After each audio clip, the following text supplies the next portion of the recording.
பிரதமர் மோடி பொய்களை உற்பத்தி செய்யும் தொழிற்சாலையை தொடங்கி தொழில்நுட்ப இளைஞர்களை வைத்து சமூக வலைதளங்களில் பொய்களை பரப்பி வருவதாக திராவிடர் கழக தலைவர் கி வீரமணி விமர்சித்துள்ளார்.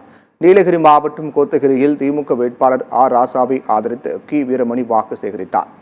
அப்போது பேசிய அவர், பிரதமர் மோடி 10 ஆண்டு ஆட்சியில் இளைஞர்களுக்கு வேலைவாய்ப்பு ஏற்படுத்த ஒரு தொழிற்சாலை கூட தொடங்கவில்லை என்று கூறினார்.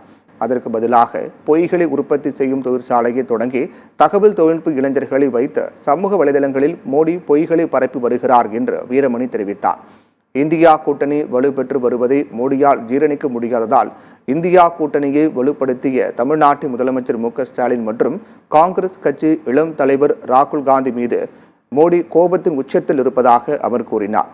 தேர்தல் காலங்களில் மத பிரச்சாரம் செய்யக்கூடாது என்று தேர்தல் ஆணையம் அறிவித்திருக்கும் நிலையில் சாதனைகள் என்று எதையும் சொல்ல முடியாததால் பாஜக மதத்தை வைத்து பிரச்சாரம் செய்து வருகிறது என கி வீரமணி குற்றம் சாட்டினார்.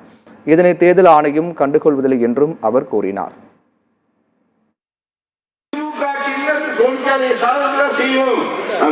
ஆதாரத்தோட சொல்ற கற்பனை அல்ல. அப்படி எந்த தொழிற்சாலையும் இதுக்கு வந்ததா அதுதான் கேட்கிறாங்க.